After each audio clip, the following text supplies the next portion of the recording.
What is up, good people? Bruh, first off, Casey done stole this from me. He done stole my words from my mouth, and he can't be doing that. Can't be stealing my good people. Anyway, I mean, he didn't say like the last two things he didn't No, host it. no, no, no, no. I He didn't host the thing last night. Technically, I did. Anyway, I say good people. You say what's up, everybody. That's your thing. no, you stole good people from me. You stole it from me. Nope, didn't happen. Now you're trying to make up stuff like you didn't. You did. Anyway, this is your GFW Impact Wrestling review for 8/31/2017, the end of August, if you didn't know. Um, Definitely, I thought the show was okay. Had one really good match in it, though. I'll tell you that. And we'll get to that here soon. It was good. Good match. Um, but let's jump right into it. We started off with the new GFW Global Champion Eli Drake. Yeah, we started off with Eli Drake and Chris Adonis in a 8-piece suits with the zebra print chairs. I was like, you could at least came out with the zebra print suit too. I'm just saying, you could at least came out with the zebra print suit too. Have it matching because the zebra print chairs just kind of didn't make sense to me anymore. Because I was like, what? It don't go with nothing at all. Nothing. But anyway, I like this. I mean, like we said, Eli Drake, the best. I appreciate Amy having my back in the comments. I appreciate you so much. Uh, but Eli Drake is the best promo guy, period. Period. Right now, in this world, if I wanted someone to come cut me a promo and you had to listen to it, I would pick Eli Drake. He's the best. It doesn't matter. I don't care who you put against him. I mean, name me another good promo guy who's anywhere near Eli Drake. Oh, yeah, you can't because he's the best. Anyway, love the promo. It was great. I mean, I feel like we've said he's been great, but I wanted to say something different, like he's the greatest of all time. And he did quote my tweet for saying that.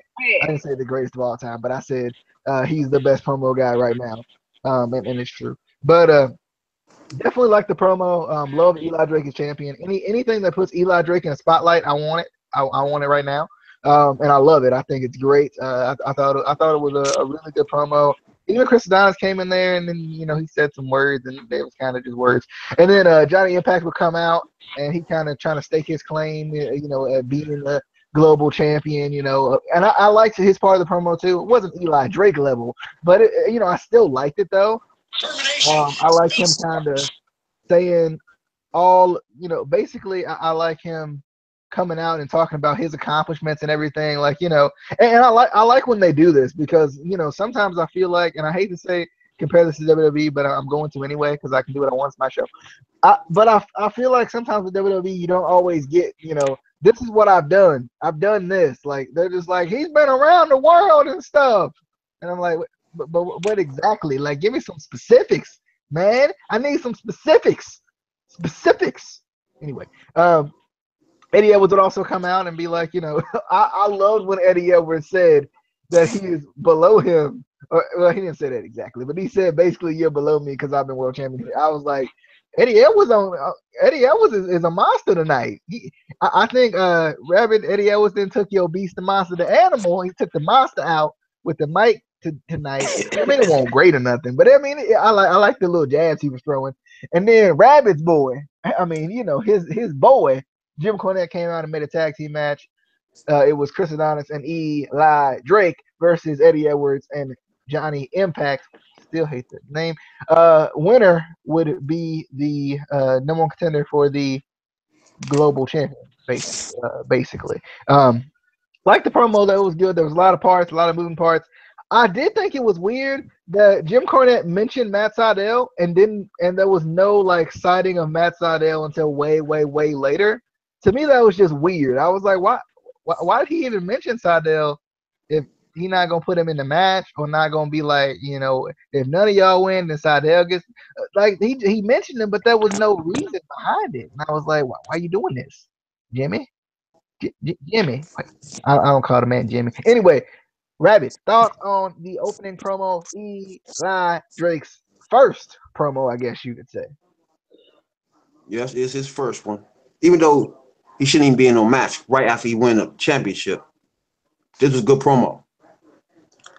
Like you said, when they bring up their past and bring up how long they've been working hard, you like that because then you get into their character, you get into how they feeling. You know what I'm saying? So when he say 14 years and I've been busting my butt and no one give me a chance, and then when I finally get a chance, I'm still not happy. You know what I'm saying? That's what I'm talking about. That's a champion promo. You know what I'm saying? I'm still not happy. You know, I got the belt, but I ain't happy. Like that. I like that too, Rabbit. He said, I look at this belt and I get a little mad. I was like, okay, Eli Drake, I ain't never I heard like that that. before. that I like that because that means you still hungry. You still want to prove something. You know what I'm saying? Even though you had this belt right here. That's what I'm talking about. That's a championship level promo. I like my man Adonis. Like I said, with him, I rather them be a tag team, but I just like those two together. You know what I'm saying? I like this promo. I like with the suits. That's how you come out as champion. I don't even think has he ever wore a suit before? I don't even think he ever wore a suit before. He maybe did like during one of the episodes of Fact of Life, but I can't remember. Exactly. That's what I'm talking about. That's how you come out. Now you champion. Act like it. The only problem they have now is this belt. The belt's smaller than all the other championship belts. It's just ridiculous. I thought they had changed they changed all the belts except besides the big one. Yeah. The prestigious Global Force Championship. Global Force. Global. You gotta say global about 4 times. I hate that too. I'm like, bro, Global Force Wrestling Global. Wait, what? What? But they had to mention Seidel because they just had some match where he could pick any championship he want. So if they would skip over mention them, that wouldn't make no sense at all. Even though just a little bit of part that they put him in wasn't enough for somebody that's now should be contending for the number one title. I mean, for the title, anyone he want, really. He should be the first one out there with the mic in his hand, you know? But the fact they put him out there, that's good because it goes along with the storyline. Because if they didn't, then they would have been a problem, you know what I'm saying? Because Eddie Edwards, you might have liked him on his mic this time, but no, he is not.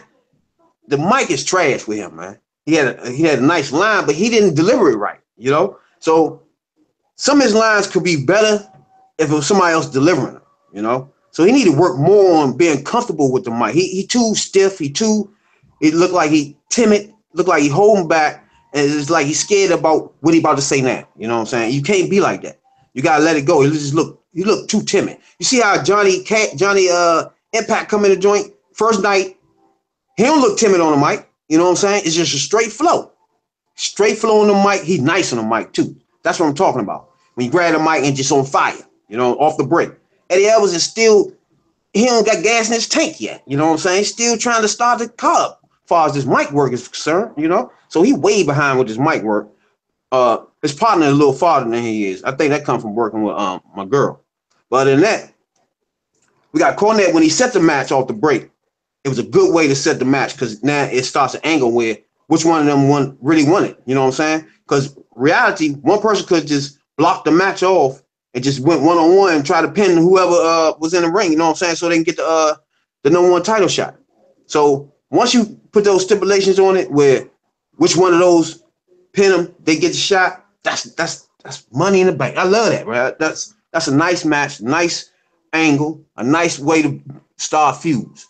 I love that right there. That's a good way to start put that match in there. And like you said, with my man Eli Drake, grade A1 platinum on the mic. You know what I'm saying? And don't forget now, it is somebody called EC3 walking around in the same promotion. So they doing them a little dirty here. You starting to forget about them. I understand that. You know what I'm saying? But that mic work with EC3 is A1 grade A platinum too. You know what I'm saying? So don't forget that.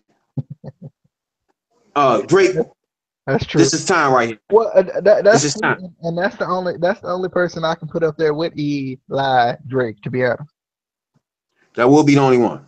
Period. But your man come back, Cowboy, he ain't as good as EC3, but he can hold his own, you know what I'm saying? But that was a good promo. I like the promo. I like this whole thing with Eli Drake. I want to see more of him as champion. Case. Yeah, I like this opening, segment. first off, as for Eddie Edwards, um, his strong suit is definitely in the ring. I don't think he's terrible on the mic, but then when you put him in the ring in a segment with two guys who are really good on the mic, I think that makes him look weaker than he is on the mic. Because obviously Eli Drake is one of the best in the business right now. And Johnny Mundo, I will not call him Johnny Impact. I won't do it. He's really good on the mic too, and they're very different on the mic, but they're both really good. Like Eli Drake is that cocky in your face kind of on the mic, and Johnny's just kind of that chill, laid back kind of feel on the mic, which I like. I love Johnny coming out and being like, I've had more name changes than you've had titles. I was like, oh. Yeah, I definitely I like this opening segment. Good beginning of the show. Right. Moving on to we had Taryn Terrell is backstage, and Allie approaches her. I still gotta call her Allie because she's still doing the Miss Terrell, which I like. She should. Because it goes with her character. There's been no noticeable change, but she basically was talking to Terrence Terrell trying to figure out, why'd you do that to Miss Kim? Why would you do this? Why?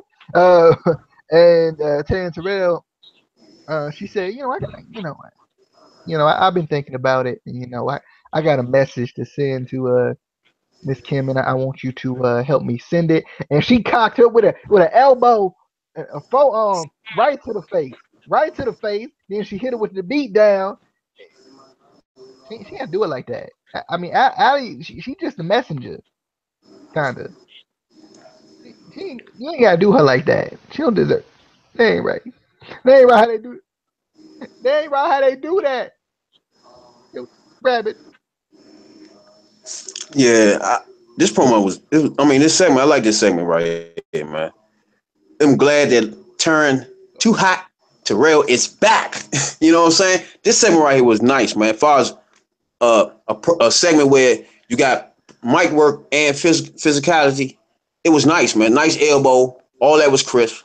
This is a nice little segment right here. I liked it, man. I'm glad Turn is back, and you see two beautiful women on the screen. It just looks different than it did before. I love this segment right here, man. Okay. Why you gotta do this? Why you gotta do this to Allie? Why? Allie, you can't take Allie like this. She already got over this. She already got over this with doggone Maria Kanellis Bennett, and now she gotta go through it again. I mean, why? That's not cool. That's not cool, bro. That's nah. I'm not gonna stand for it. Was that a spoiler? Is Carlito coming?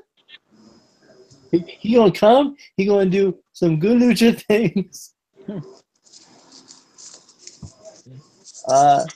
Yeah, I don't know.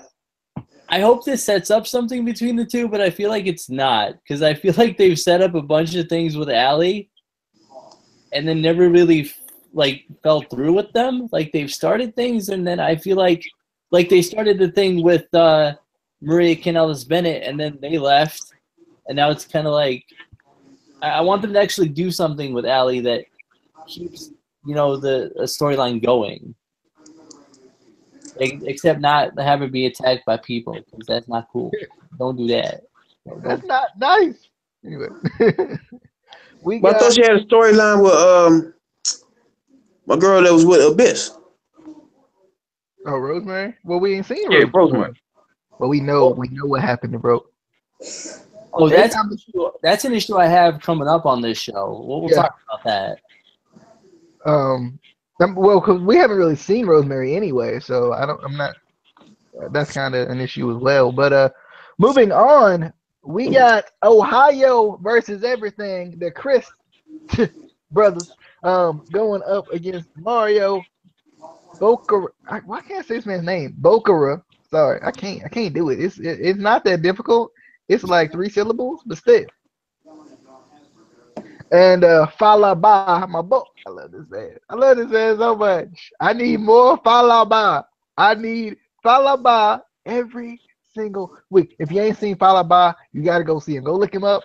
He the greatest thing since Yokozuna. I'm telling you, he's amazing. He's amazing. Um, I love Bokura suplexes. I really do. I don't know what it is about his suplexes, but I like them.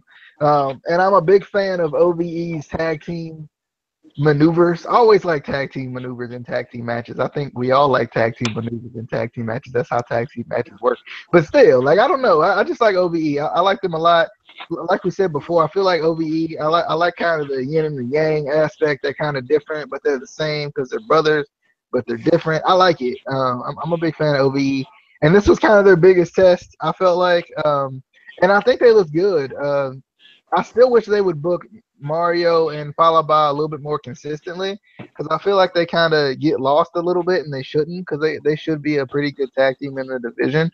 Um, Considering they were tag champions before, not GFW tag champions, but I can't whatever promotion they came from, was it Crash? I can't remember, but they were tag champions. So I kind of wish they were taken a little more seriously in the tag team division, but I definitely liked the match.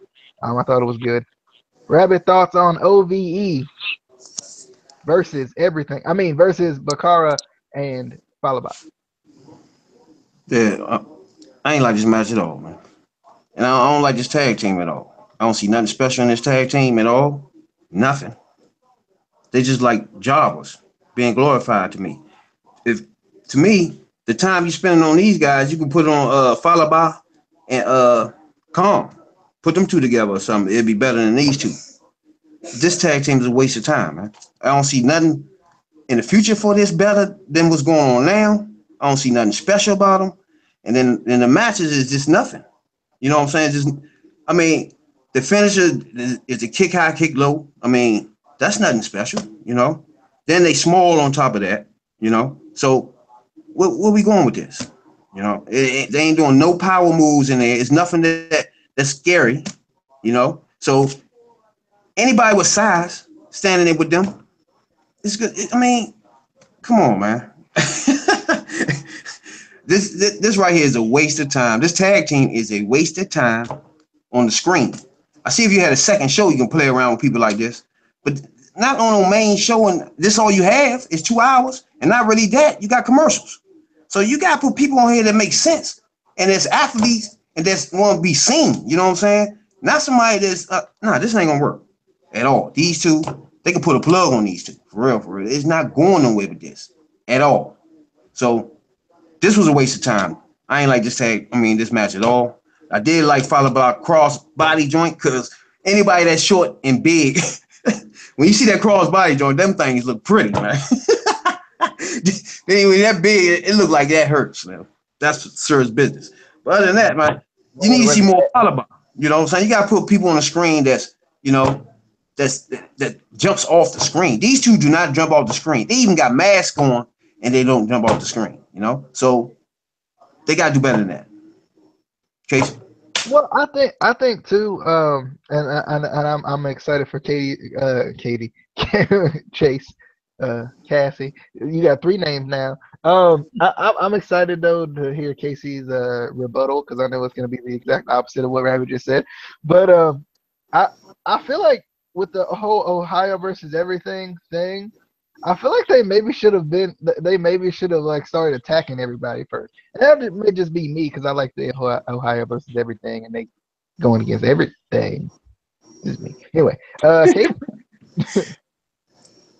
Well, the match itself, I didn't think it was anything special. It was good, but I didn't think it was anything spectacular. But I love OVE, and I think that's because I have for a while. I've liked both Jake and Dave Christ on the Indies. I think they're really good, and I hope they push them well in the tag team division. I would love to see a feud between them and LAX. I think they get some really good matches together. Because size ain't everything in professional wrestling anymore. Just saying, people, just sit. Small people could do it too. Big people can One too. of the greatest of all time. But yeah, I just want to see what they do with them. I think I personally like them, so to each their own, But I think they're great. All right. Now, yeah, like you say, he's his own. But if you step back and take your feelings out of it for a minute, say you never seen him before, and you watching it from just straight GFW, you can't tell me what you watching is something that you should like, right or wrong. Well, Now, you and I like completely different things in professional wrestling, so I can't really say that. Well, no, and I would disagree with you, Rabbit, because I've vocally said that I like him, and this is the first time I've seen him. Now, I mean, I feel like they could do more. I mean, but I do think sometimes it is hard to judge, especially a tag team off of jobber matches. Even this was a jobber match, unfortunately. Much love followed by Mario Okara. Yeah, that's why I would love to see them in a feud with like LAX, where it wouldn't be a jobber match. It would be, really show what they can do. Speaking of LAX, what happened to the VOW LAX stuff? What happened to that? Well, it started and then it stopped, and then it started, it stopped again. It stopped.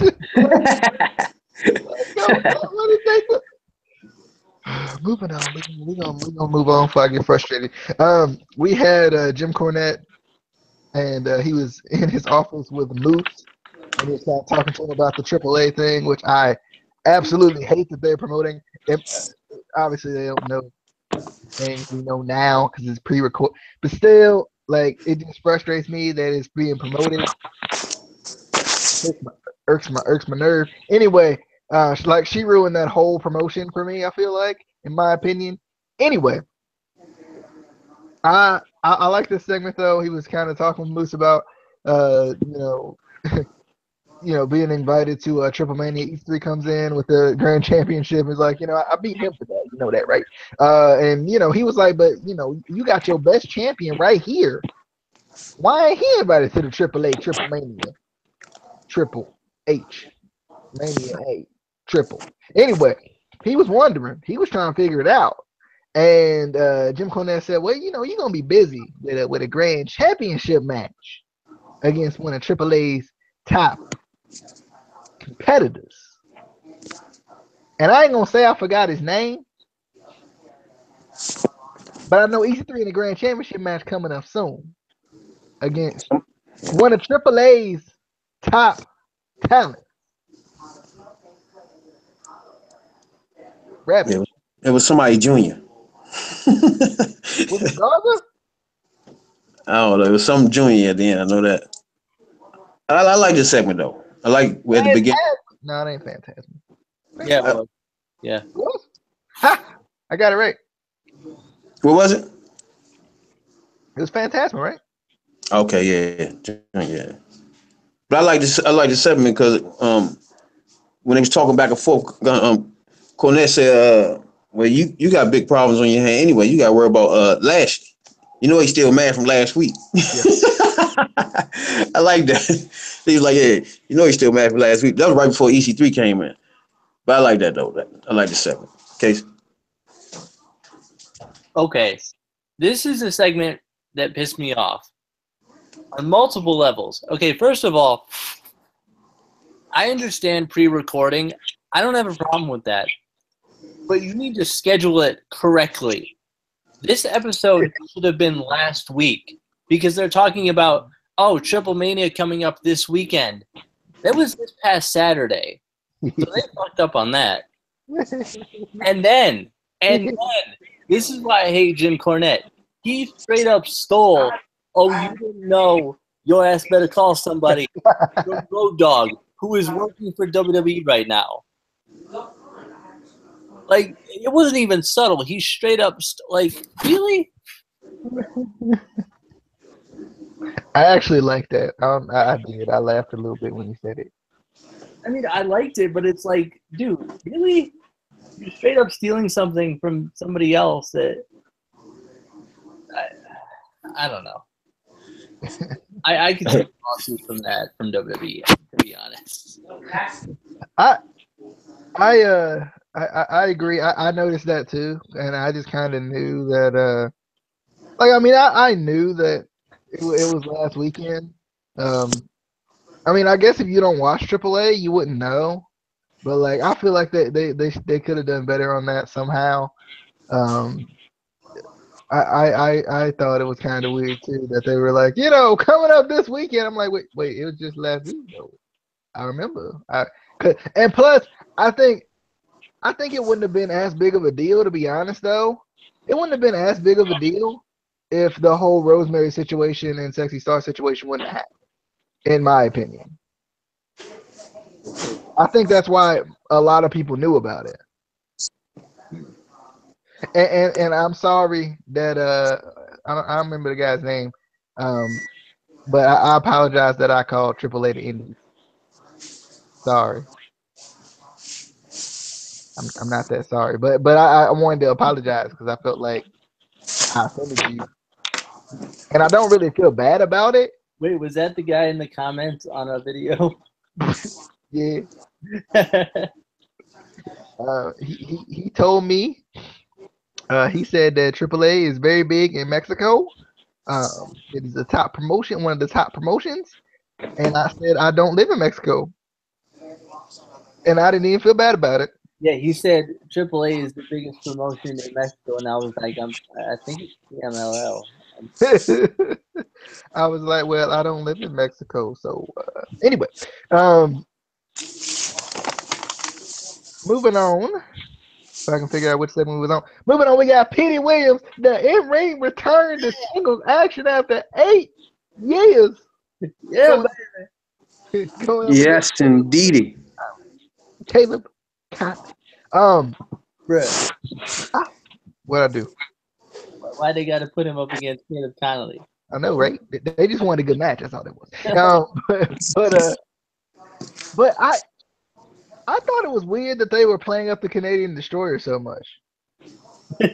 Like I was like, are they really playing this up like we never like they played it up like we never seen it before? Like it's the first time we're ever gonna see it, and we're like gonna be shocked, and like it's gonna be the greatest thing ever. It is one of the greatest finishing moves of all time. I don't care what. Who was it? Was Wrestling with Regret? No. Whole effing show. One of y'all suck. Y'all know what you're talking about. But anyway, I think it was It's better than the leg drop. the Hogan leg drop. Say no. I think that right there is the best move. I know Diamond Dallas Page joint nice, but when you watch that Canadian Destroyer, when you watch it, that is the most vicious, nastiest joint next to DDT, just a plain DDT or a power driver out there. Yeah, that's vicious. Yeah. I'm gonna dispute that. Okay, the two greatest moves ever are the Canadian Destroyer and the Gringo Killer. Yeah, the Gringo Killer is pretty. Bruh. Oh, you gonna hurt somebody with that. But oh no, that diamond cutter blow, man, is too sweet. Try to tell you. It's good. It's good. It's not the Gringo Killer or the Canadian Destroyer, nothing like that. Oh no, man. It's good. Casey, I'm gonna give you this match first because I know you're really excited. I saw you on the Twitter machine. Oh yeah, I was on the Twitter machine. We always have to thank Bully Ray for that. Without him, we would not be able to call it the Twitter machine. But yeah, I definitely, I like this match. I don't like, and I don't know why wrestling promotions gotta be doing this all the time, putting two wrestlers that I like against each other, and then I'm like, but who do I root for? Like, wait, no. Definitely a good match. I don't think it was the best Petey Williams match we've seen, but I mean, it is his first match in Impact in 8 years. I think he's wrestled in other promotions since then. Nah, he retired. Nope, he retired. Yeah, he retired like the Undertaker, who has rumors that he's coming back. I'm just saying. We'll get to that tomorrow.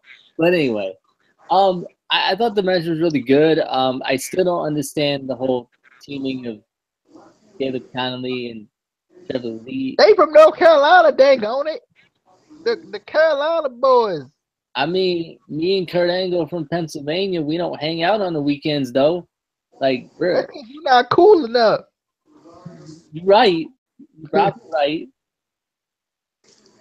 Shut up. I'm gonna go in the corner and cry now. Yeah, good, definitely a good match. I'm excited to see what they do with Petey Williams. You know, because he's not like super old, but he's getting up there, and I want to see if they bring him back just as kind of, you know, to help develop younger talent, or if they're gonna actually put him in a storyline. I got an idea, bro. I do. I got an idea. So Okay. what they do is, Okay. you know, he gonna grow his hair back out, right? Okay. Oh yeah. Okay. And Scott Steiner gonna come in, right? Please And God, no. Please no. Scott Steiner gonna come in. They're gonna have him cut his hair back off, and he gonna turn into Little Petey Pump. I don't think we ever seen this before. I think Please no. Please don't do that. you didn't like Little Petey Pump. I kind of liked it. I ain't gonna lie. But Please don't do that. Rabbit, you got any thoughts on the potential Little Petey Pump return? I kind of Yeah, man. I just marked out too. He was on it last week though, but this is what I was talking about. This was a nice match right here. Nice, crisp, clean match. Petey Williams looked like he never stepped out the ring before. He never winded. He looked good out that joint. Physically he don't look like he at his peak, like when he was rolling around with Big Papa Pump like that. Nah, but physically no. But he was not winded and he looked good. Man, he had a nice springboard over the top kick, man. It was pretty, man, especially when he did it over the top rope double knee. It's pretty joints, man. He came back pretty. And of course that finisher is nasty. I don't know what's going on with Conley, but he had some nice spots in here too. But they just was pushing him. Now they not. So I don't know what's going on with him. Now they put him in with Petey Williams, who obviously is about to be pushed. You know what I'm saying? But Conley had a nice knee in the back when he just grind that knee in the back and ranking my man chin back, man. That's nice wrestling. I like that. That's wrestling. You know what I'm saying? I like that right there. But I'm glad to see Petey Williams back, man. Petey Pump is back in the pace. And back when he was with Big Papa Pump, back, you know what I'm saying? Big Papa Pump was my man, period. But when he was Petey Pump, when they switched him all up and had his beard dyed and everything, that was better at his peak. That was at his best in his career right there. So if they switch him back to that, that'd be good for him. Because I don't like this bland Petey Williams. I don't like bland. That's not gonna work. So he's gonna have to switch it up eventually and be Petey Pump. So I'm hoping that happens anyway down the line. In fact, I think that is gonna happen. I doubt if Big Papa Pump even be involved in this because the stuff he was involved with last time turned into a disaster. Except for the out of the ring stuff, that was funny. But other than that, Big Pump Up shouldn't even be nowhere near a ring, even though that's my man. Everybody know that. You know what I'm saying? But Petey Williams is back. I like it. That's my man. I'm glad he back, man. DJ. Yeah, I definitely like this match too. I love Caleb Conley, obviously, one of my boys, and obviously Petey Williams. You know, he's Petey Williams. You can't not like him. Have you seen the man's finisher? Have you seen it? If you ain't seen it, have you taken the man's finisher? Because I wouldn't want to do it. But I like that Caleb Conley's. I like his character change. You know, I like him officially kind of being heel now and being in line with Trevor Lee. I like the matching black trunks that I just noticed.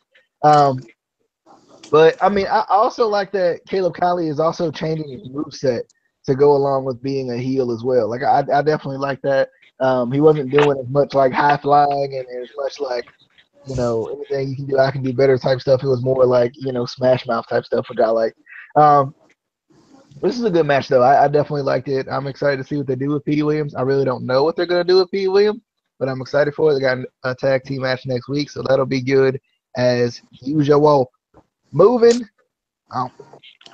to we got a backstage segment with Sienna and Taryn Terrell. They were kind of discussing some things. Sienna was happy about what she did with Allie. Karen Jarrett comes up, and Karen Jarrett is like, no, no, no, this is not how we conduct ourselves. Sienna, have you been teaching her this? What are you doing? Why? Um, I, I didn't understand why Karen Jarrett was so surprised. Ted Terrell was pretty much like this before too. Now watch the film, you should know. But I like this segment though. Next week it basically set up a match next week between Allie and Gail Kim versus Taryn Terrell and Sienna. So I'm definitely excited. Rabbit, thoughts on the Sienna, Taryn Terrell, and Karen Jarrett segment? Yeah, it was a decent segment. Karen Jarrett always overdo things, overact, too extreme, too much at all times. But it was a good segment, and I like these two together and their dynamic. Her Turn and um what's her name? Sierra. I like those two together, but I want those two to get in the ring. I need Turn Terrell to show her how to be the champ. I need her. First of all, Turn need a belt. That's the first thing. First thing we need to do, Turn need to find a way to get her that belt. Then we can show everybody how to be champion. You know what I'm saying? While Kim retire. But other than that, I like the segment though. Okay. Easy.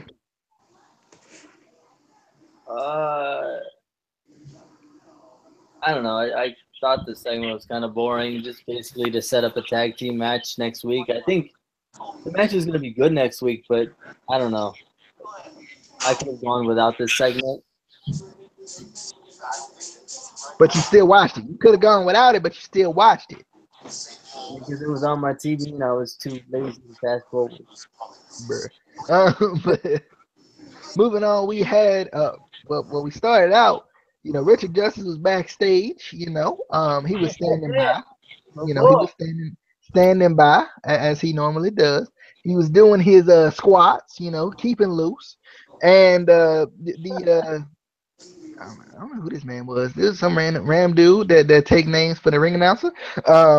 He asked him, where he was from and all of this, and he also asked him, how much he weighed.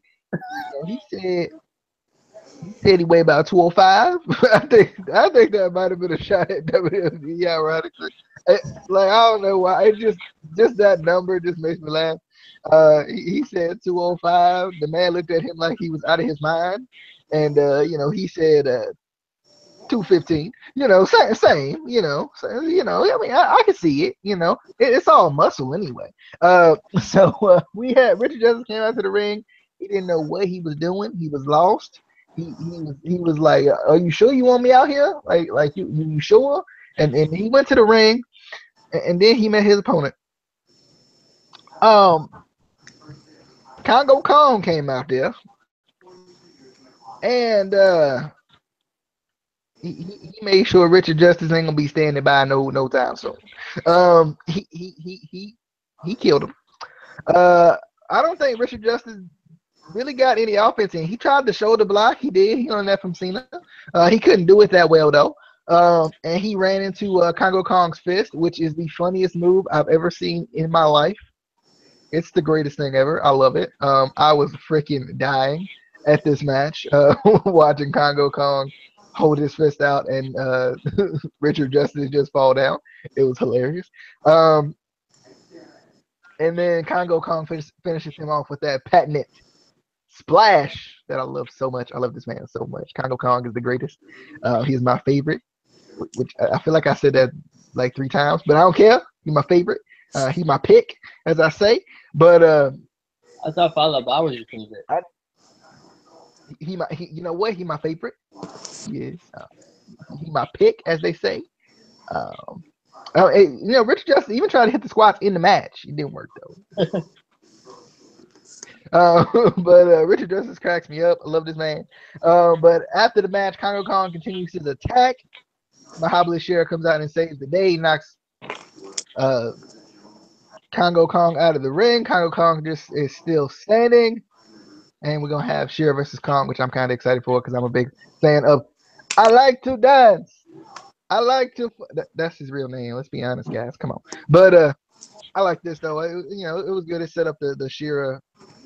I like this, but I didn't at the same time.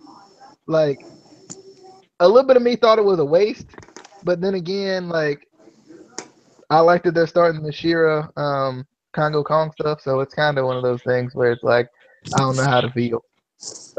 Rabbit, thoughts on Richard Justice at that that solid The standby. going up for Congo Kong.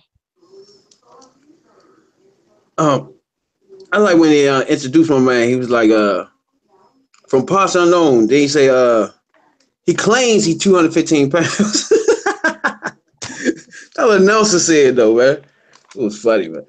But when he did that little, like he did last week, that little punch he do when I was like a flagpole joint when he just stick the joint out. He just caught him all the ropes with that joint, man. That joint funny, man. When he got on that top rope, man, we talking about 400 pounds. I don't know if he about 7 feet, 7'7". He looked like he's standing touching the lights. And just looking at him like, what are you doing up there? You know? If you just freeze the frame when he get on top of the rope and just look at him like, what the hell is he doing there? That's your first reaction every time you stop it. Like, what are you doing, man? That's a big dude up there, Slim. I'm trying to remember, it was somebody back in the days who always go on the top rope. You'd be like, God, what are you doing up there? I don't know, Bam Bam Bigelow or one of them. You just look at, huh? Vader, maybe? Man, he did. That was nice too. But you should look at him like, what are you doing going up there? You know what I'm saying? Before the pound. But when you see him flying across that joint, that got to hurt. When you looking at him coming at you, you're like, what? What I signed up for? You know what I don't? How was Shira's shoulder block stronger than Richard Justice? I mean, Richard Justice probably got as much like velocity coming at him as. I'm just saying, like. Bro. Wait. First of all, he's a standby wrestler. You gotta get the name right. He's standby. That's first thing. Second, he got a whole bunch of Twinkies and all that stuff. That's fat. That ain't gonna work. You know. It's still a lot of man. You know, there's a lot of man. That's blubber. You're right about it. That's the word for it. That's blubber. You got all of this stuff. The same way with Kong. You got blubber up top. He healthy down the bottom. So they both the same. It was the perfect match for these two. But Muhammad Shira, I need you to talk to my man that's about to get deported.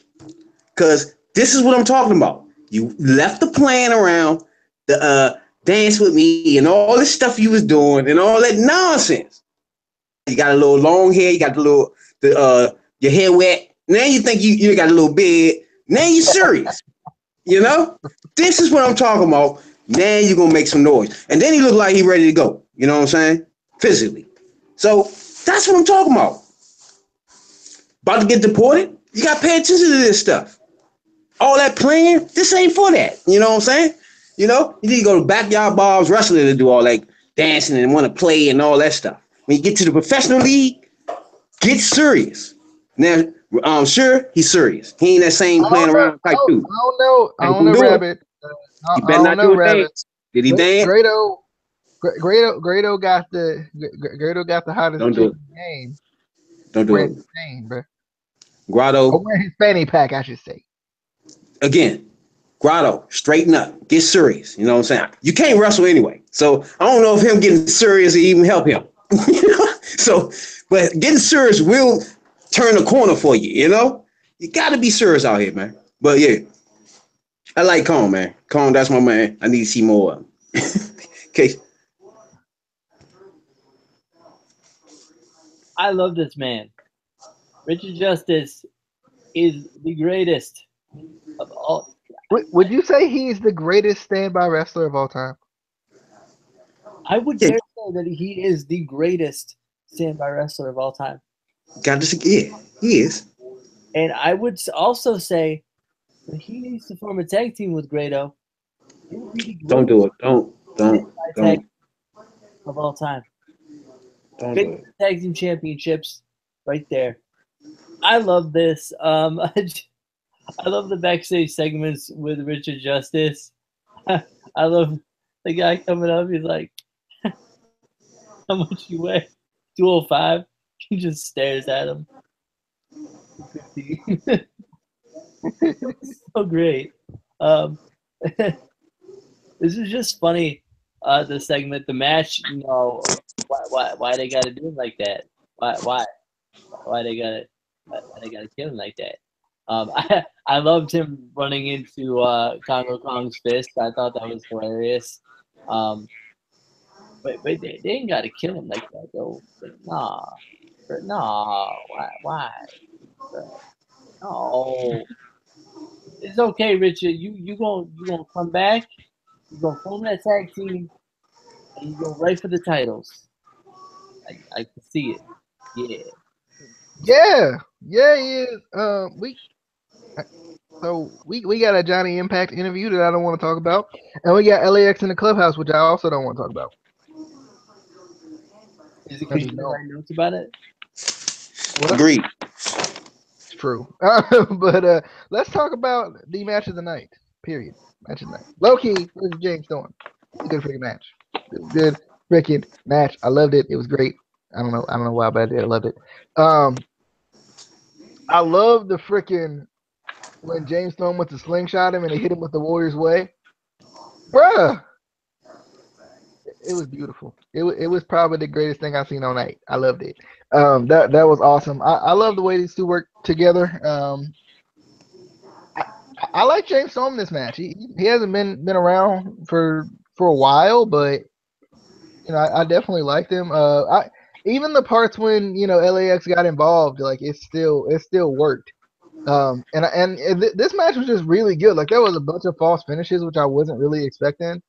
I kind of wish all the matches were this good, but then again, if all the matches were this good, then I don't know, you wouldn't have.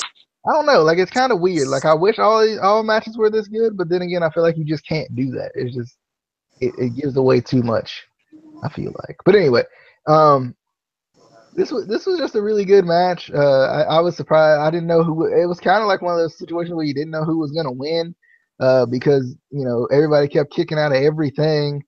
And then there at the end, I like the distraction by Conan that led to the last call super kick, and then Ortiz comes in with the belt. Actually, I think it was Santana comes in with the belt, and then low key finishes him off with the Warrior's Way. I definitely like it. Still don't really know what they're doing with low key right now, but I definitely like it. Oh well, low key supposed to be anyway. But I definitely like this. I just can't get over that slingshot Warriors Way. That was awesome.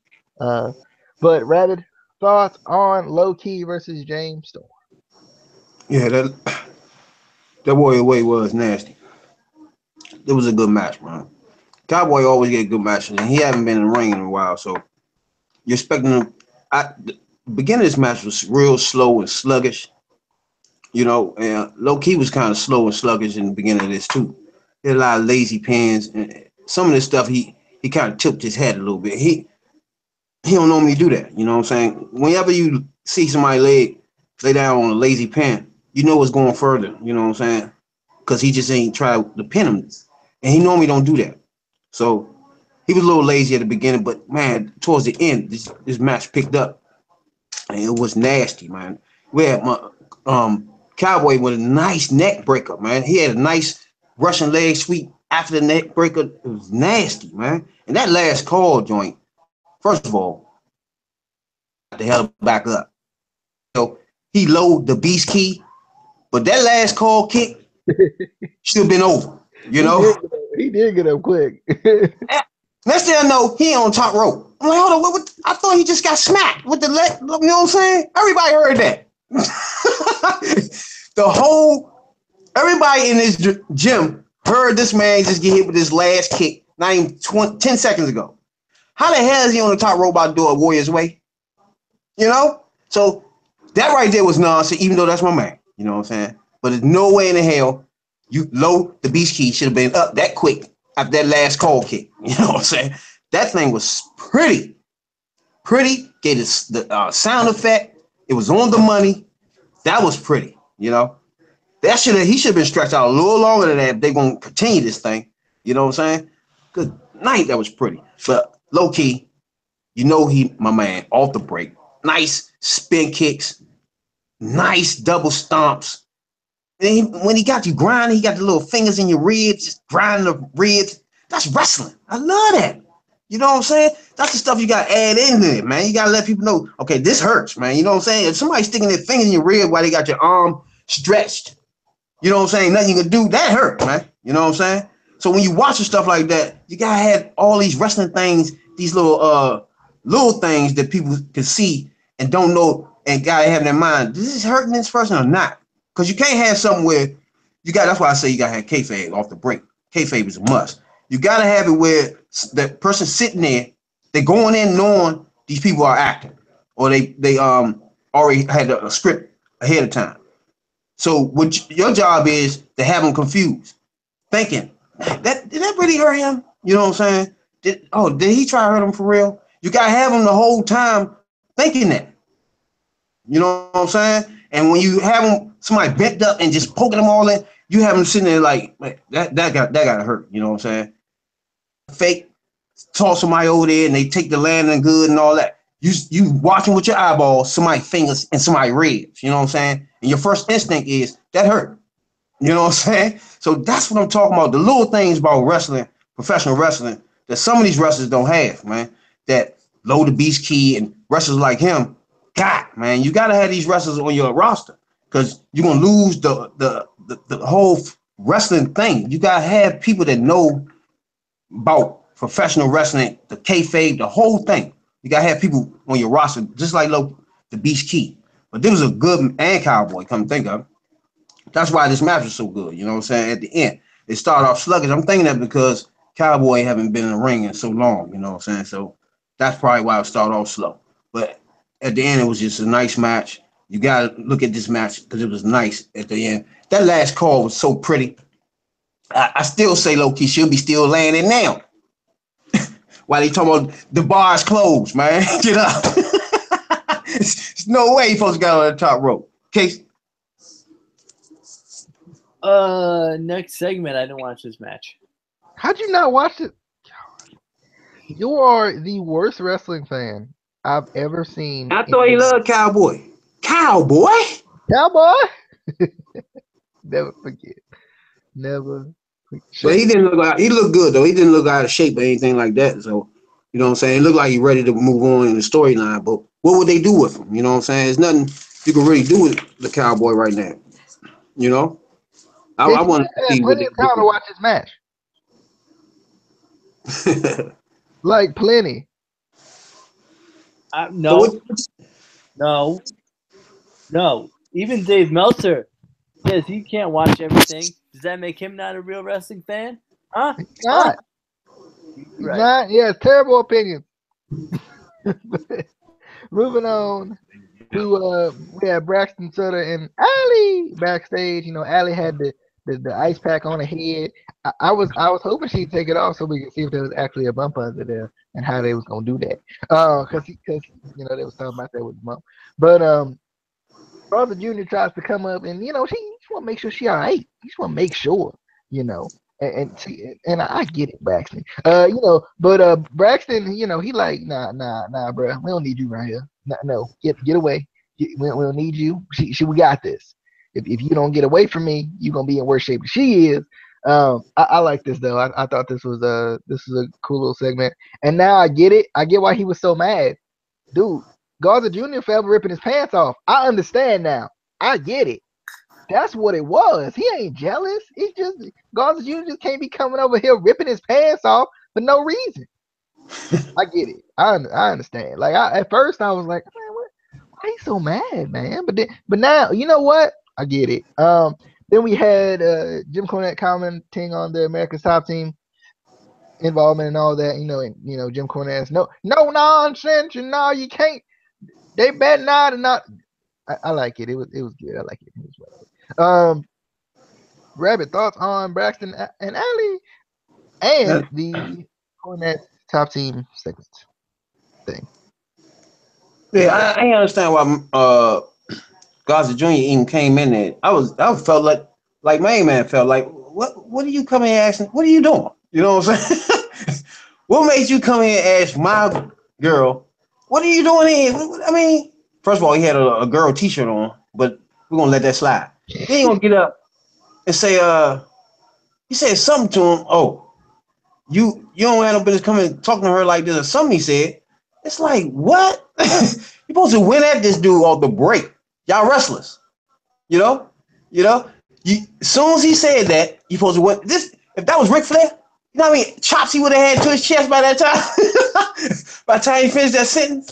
Come on, man. What are you doing back here? You know what I'm saying? I thought he about to rip his pants off or something, man.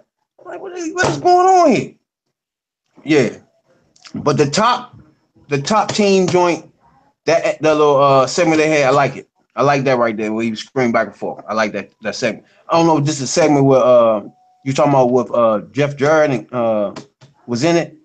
Yeah, this is the one where Jim Cornette was kind of talking about how he feel about it. Okay, yeah. And I like that when they both gave their opinion, but he more on stuck on the fact that they don't respect wrestling. You know what I'm saying? And he thinking that if he can just keep dangling this thing in front of Lashley, I can't call him you know what no more. If they keep dangling this in front of Lashley, that he was just stay here. You know what I'm saying? And at the same time, you got my man on the top team who should be a promoter, who should be a manager. I mean, because he's on the money with everything he said in his promo when he said you're looking at the best two sport man champion in the world today. You know what I'm saying? Something I keep saying for the last year or two, you know what I'm saying? But it's just, we won't let that slide. But this is he good. I think him and Lashley should come down. That should be his manager, to be honest with you. That's from this point on. He should do talk for Lashley. Cause I like main man. I like when he talk, he got a little anger with him, but he another one to keep talking it like people are disrespecting UFC.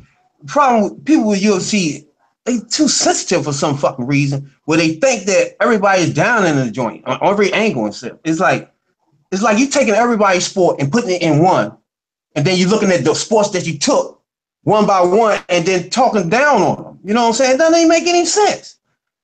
Mixed martial arts is everything mixed together. Boxing, you know what I'm saying? Mixed martial arts is just everything. Wrestling. And then when you look at one of them and just talk down on one, it doesn't make any sense. Not only that, but their storylines in it as well. That's the ones that people actually care about. It's the ones with storylines in them.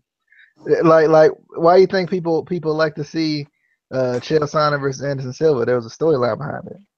Why do people like watching what was it, Conor McGregor and Nate Diaz? Because it's a storyline behind it.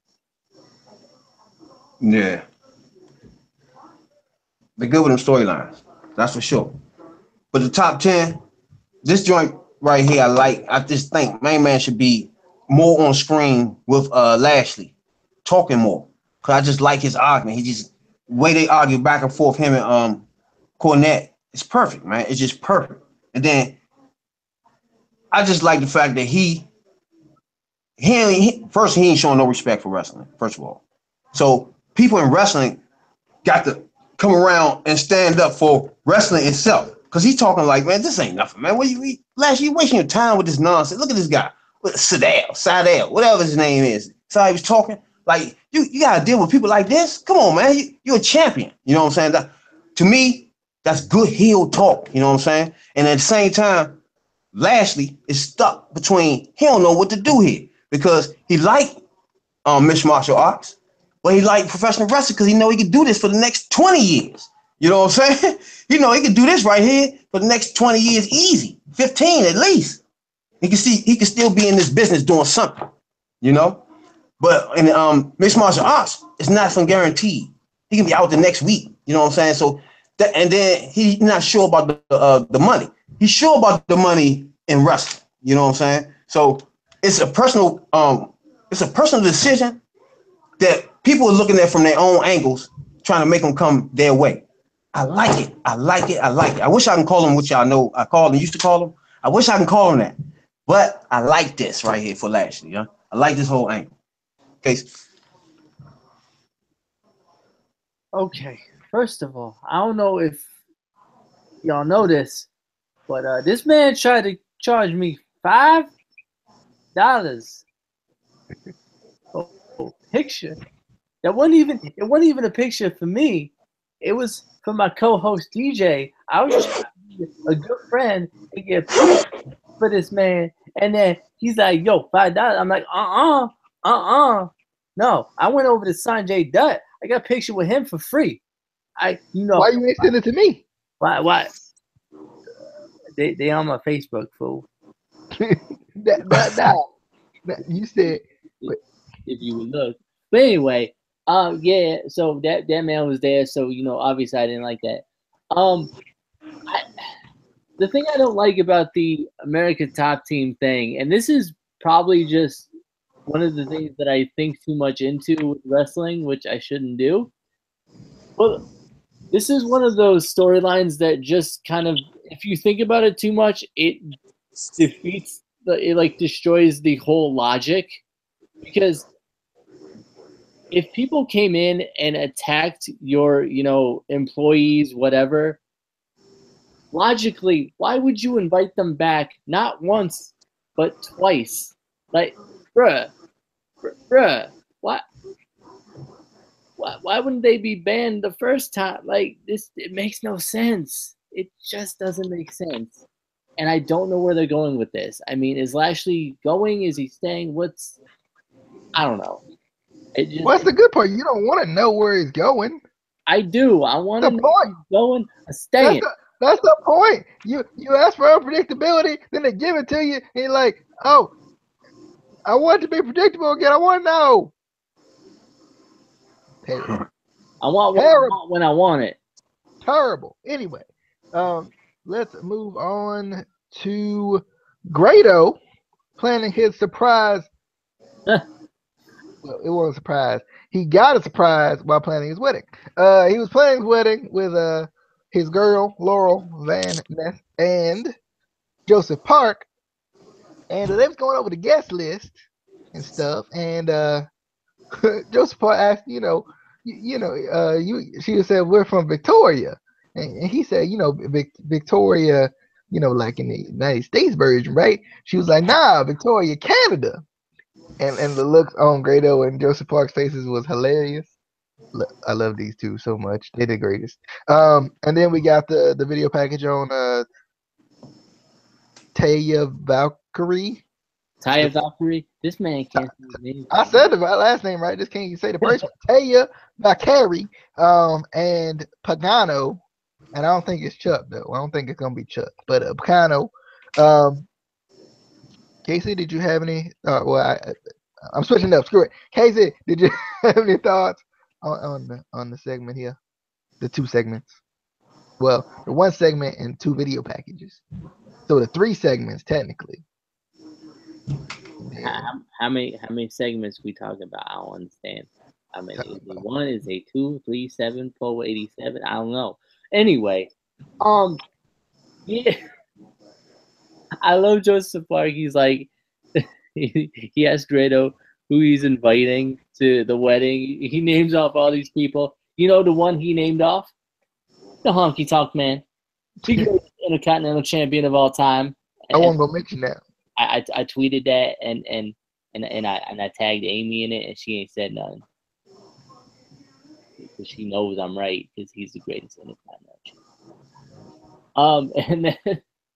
And then when they find out she's from Canada, I was like, bruh, I want to see. I still want to see how this continues and where this goes, because this is hilarious. But as far as Taya Valkyrie, I'm definitely excited. DJ and I have seen her. Obviously, DJ's seen her in Lucha Underground a little bit. I've seen her a couple other matches in the Indies too, and she's pretty good. I definitely want to see more of her. Pagano, I've seen a little bit of him, but he's another one that I kind of just want to see more of him. So I'm definitely excited. I'm excited about these people that they're bringing in from AAA, which reminds me, I forgot to say this earlier in the opening segment. I wish they would let Johnny Mundo. I'm gonna call him Mundo. I don't care. I wish they would let him bring his title. I'm sure Yeah. it's probably something with AAA because I know AAA has issues with everything. I know a lot of wrestlers have problems with AAA, obviously. So they might not. They might not just not allow him to bring it. But I wish they could. Which is stupid because wouldn't you want more promotion? True. But then again, like I went to film a news story on a carnival and they shooed me away because they didn't want the publicity. But I'm like, but do you want people to come to your dang on carnival? Nah, no, we don't want. It's a private carnival. we a private carnival that we set up for, and we worked all it. We did all this hard work, but then you know what? You know what? We don't want nobody here. That sounds like WWE logic. Rabbit, you got any thoughts? Yeah, they just make me laugh. These two make me laugh. Period. I just like when she was snuggled up on him too, and he couldn't stop smiling. But my man, when she said Canada, man, Pac spit that water, almost a whole cup of water out. He almost choked to death, man. That blew them two right there, man. Cause they were looking like that ain't part of the plan. And I don't even know what he throw out Hunky Tonk. I don't know what that was about. He just threw that out. Like, yeah, we're gonna fight such and Hunky Tonk, man. Like, what? That just went over, and then Pops didn't even pay no attention to that. Started talking about he gonna invite his uncle. He supposed to be the DJ. I was like, what happened to DJ Z? You know? Talking about his uncle, the greatest DJ from back in the day in the 80s or 70s or something. He tripping, man. DJ. Yeah, I loved it. It was the greatest thing ever. Moving on to the Lashley Dan Lambert interview. I definitely like this interview. And I like it because it continues to kind of keep you on your toes on where's Lashley gonna go. Because Lashley's like, I like both. I don't want to leave either one. Dan Lambert's like, leave wrestling, leave wrestling, leave wrestling, leave, leave, leave, leave, leave, please, leave, please, please, leave. But I it kind of makes you think that they might butt heads soon too because they're not agreeing. But Lambert's also really downplaying how good Lashley is as far as wrestling is concerned too. Like the way he was talking about Matt Sydal, um, like I don't know, like I can't remember exactly what he said, but it was something like if Lashley's gonna stay in wrestling, he's gonna keep losing to like the Matt Sydals of the world and stuff like that. And like it feels like he's downplaying how good he is in wrestling. So I'm kind of curious to see if that's gonna play a factor in this as well. But I like it though. I like the America's Top Team and the wrestling stuff. I like it a lot. Rabbit, thoughts on the Lambert? I know you gave your thoughts a little bit earlier, but thoughts on the Lambert and Lashley interview? Yeah, I like this interview too. It seems realistic, you know what I'm saying? And then when he was like, you need to stop playing Lashley and go where the money and where your greatest success can be, and where you can make the most money. And I don't think that's right. I don't think MMA, he can make more money than he can professional wrestling. So that don't even make any sense what he just told him. But when he was like, when Lashley was like, look, man, the window can close on either one of them, but I could do wrestling for the next 10 years. The window can close quick on MMA. I don't know which one, but right now I want the title in both of them. That's what I'm talking about, man. You ain't gonna talk him out of. He won both titles, so Cornette can argue all he want about just wrestling, and my man can argue all he want is about MMA. Meanwhile, Lashley won both belts, so that means he have to do both to get both belts. So he ain't even paying attention to these two. So these two having an argument over top of his head. So that's the whole storyline right there. It's going over his head because he concentrated on getting both belts. The MMA belt and the GFW belt at the same time. That's his goal. Now, in order to do that, you have to be in both promotions. So him talking about straight wrestling, him talking about straight MMA is out the window for him. He ain't even think about that. And they ain't even on the same page with him. you said, I don't know how they're gonna play this out, but I like it. I like this. Right? Okay.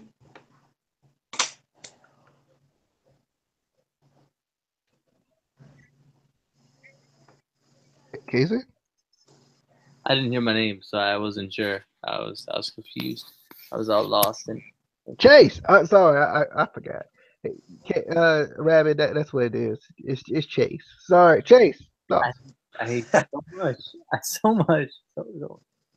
Um, yeah, I don't know. I mean, I feel I feel like honestly, you probably could make more money with professional wrestling just because obviously more shows, so you get paid more. Just logically, I don't know. But honestly, I'm surprised that WWE hasn't done a storyline like this with Brock Lesnar. They're probably going to do it now. Since, that's what WWE does. But yeah, I don't know. I kind of want to see how this plays out. All right. Main event. We got the tag team match with Global Championship implications. We got Eli Drake, your global champion, and Chris Adonis versus Johnny Impact. Just Johnny Impact versus Eddie Edwards. This was a good match. I liked it. There was a lot of tag team psychology, which was great. I love Eli Drake and Chris Adonis kind of keeping Johnny Mundo cornered and keeping him down and keeping him grounded and everything. I thought that was a good move. Um, I like that Johnny Mundo was, at first it looked like Chris Adonis was gonna be the weak link, but like Johnny Mundo, uh, basically they kept him cornered as well, so it kind of like, he wasn't just OP the whole freaking time. But this was definitely a good match. I liked it. I love kind of how the chemistry of Chris Adonis and Eli Drake allowed them to work together so well. But I also love, the fact that Johnny Mundo and I can't say Johnny Impact right now. I just can't do it. Johnny Mundo on the brain, man. Johnny Impact and Eddie Edwards also, they worked relatively well together when they kind of turned the speed on and started to go high octane. They did very well too. I love Johnny Mundo's style. Like it's kind of hard to explain, but I like it. I like the way he reverses certain moves and how he jumps around and all that stuff. Like I love it, especially because he's a big dude though. Like he is a big fella. Like I mean he's like what probably about 6'5", probably. If I'm thinking correctly, I might be wrong. Might be a little shorter. Probably about 6'3", but still, like I mean he's a tall fella to be like moving around like he does. Um, He's and six I one. just love his style. I just do. I don't like his finisher right now. Not the spinning neckbreaker, but I guess the Starship Pain, inverted Starship Pain or something. Like I just don't like the way he does it now. And maybe it's just me. Like I like it. I liked it better when and it may be a completely different move. I haven't watched Johnny Mundo Impact Wrestling in a long time, so it might be a completely different move now. But like I like the split leg a little bit better than I like the split leg into the world more than I like what he's doing now with the turn to the side flippy thing. Like the like sideways 450 splash. I guess I don't know. I don't know. I just like it like his other one personally a little bit better. But I was surprised that Eli Drake got the pin in this one. I just knew with the stipulation that was on this match that someone else besides Eli Drake was going to win and probably were going to pin Chris Adonis. But I was surprised Eli Drake got the pin. And I was honestly really surprised after the match. Dan Lambert comes out and like Rabbit had said, and I definitely like Dan Lambert on the mic as well. Talking about I don't know why you guys aren't moving. If you guys must have been living under a rock because when we're coming, you move out of the way. I like that. And I like how they kind of surrounded the ring as well. Um, Jim Cornette comes out and basically, says if well, I thought this was hilarious, by the way. Jim Cornette comes out and he says if any of your guys touches even touches that ring, Lashley can't go to AAA. And then I don't know if y'all caught one of the guys. He was like almost on the apron. He was touching the ring, and I was like, I see him. So Jim, I need you to cancel the AAA. But I just thought that was funny. How he was like on the apron, like almost with his freaking hand on the rope, and I was like, Jim, I know you see this though. I know you see this. But I definitely like this, and he set the match up for Matt Sydal versus Eli Drake for next week. The one thing I didn't like about this was it felt like Matt Sydal didn't make the decision. Like I know that he won the match at Destination X against Lashley, but it felt like he didn't really make the decision. It felt like Jim Cornette was just giving him the match, and he still had the title shot. But then they kind of explained that he made the decision, even though he didn't announce it or say it or even hint at it at any point in the night. But whatever, I guess. I mean, that's the one thing I didn't like about this was the way they did the Matt Sydal reveal. But anyway, Rabbit, thoughts on the main event and the aftermath of the main event? Yeah, it was decent, man. It was a decent match. I like Drake, Eli, Drake, and Adonis. I like their combination, man. Though I always say I think these two as tag team would be a pretty tag team to put together. You know what I'm saying? But this match itself, I don't know, man. What's his name? Johnny Impact. I never watched him before. I watched him once. I think it was twice. I think I watched the first two episodes of Lucha Underground. But I think I seen him like once or twice. But I kind of like the way he re-innovate some of these moves. You know what I'm saying? Like the shooting star press, standing shooting star press joint, and that 450 splash they pop to the side. I like that, man. He got a nice leg drop joint that he do a little funny little thing the way he do it. You know what I'm saying? So he got a nice little format with his package. So I want to see more of him. You know what I'm saying? Then he's nice on the mic. So I just want to see more of him anyway. Then Drake had a nice when he ran up the ropes and did that suplex. Pretty. Nice quick up the ropes too. Eddie had a nice, I don't know what they call it, a thunder bomb or some stuff like that. It was pretty though.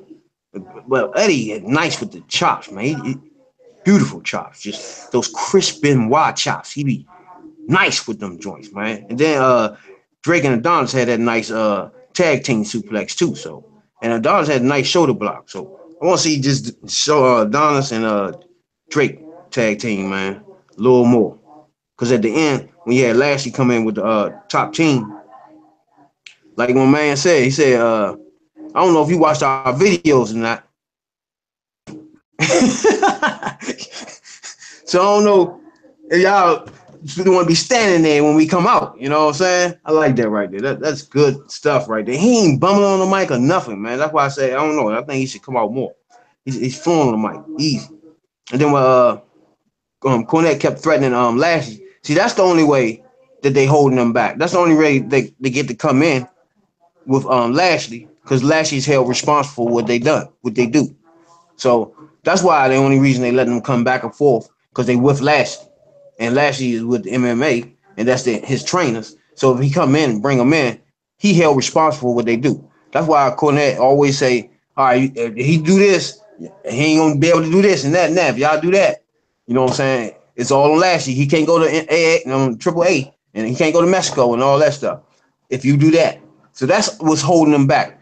Them not wanting to mess up Lashley chances for whatever he trying to do as far as trying to get the championship back. So just like the whole. You already know I like that whole angle, man. They still doing it at the end, and they played it off well. And Main Man played it off well on the mic and all that, man. I liked it at the end. Case. Um, I thought the main event was good. I definitely, obviously, a big fan of Johnny Mundo. I wish. You mean Johnny Impact? No, I don't know who that is. Um, I kind of want to see him more in like singles competition. I don't want to see him team with people because I feel like, first of all, I want to see more of him just on his own more. And also, I think the fans need to see him on his own more to kind of see really what he can do. You know, you can see a lot from like tag team matches, but not enough, I don't think. And I think, I would put him maybe in a storyline with EC3 for the Grand Championship because I think he could be good in those matches too. I think that would be cool. As far as the the ending with America's Top Team, see, that's another thing that doesn't make sense. They want him to forget about wrestling and go to MMA. So why wouldn't they intentionally go against what Jim Cornette's saying so that he can't go to Mexico? Then that kind of puts him in a corner. Oh, well, you can't do this, so you might as well just come back to MMA. Logically, it doesn't make sense that they don't just do that. But if you got respect for somebody that's in your camp, Lashley, and what he want to do outside of what you doing personally in MMA world, you can't go in his world and wreck it. But that's if you got respect for him, thinking he gonna come after that with your team and just go like normal after you just wrecked his whole career. But that's still what they're doing because they're attacking people that work in the company that he's working for. So he's but they're only doing that in protection of Lashley though. Yeah. Because they feel like Lashley has been wronged. Exactly. So they sitting back chilling. The referee because they felt like the referee was in the wrong for making the call. Exactly. So it ain't like NWO just walking through, snatching everybody out the crowd type stuff. You know what I'm saying? They were sitting out there and they felt like the ref did them wrong. So that's how it snowballed from there. All right. Well, it sounds like we are done here on your Impact Wrestling review. 4/8/31/2017. If you liked the video, be sure to give it a like. If you didn't like the video, be sure to give it a like. If you liked the video, be sure to give us a subscribe as well. Do it. Please. Please do it right now. I forgot one thing, huh? Yeah, sure. And this would be the perfect time to hit the subscribe button, by the way, while he talking. Velvet Trash Sky. Now y'all remember her? Uh-huh. You remember Velvet Trash Sky? Yeah. Yeah. I just realized she blocked me, right? I'm thinking because I call her Velvet Trash Sky all the time. Her and Bully Bubba Ray blocked me, and Josh Matthews.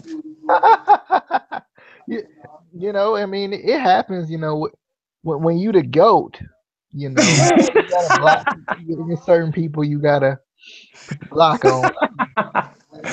I don't know. It might be more now. I ain't know they blocking me like that, man. You know.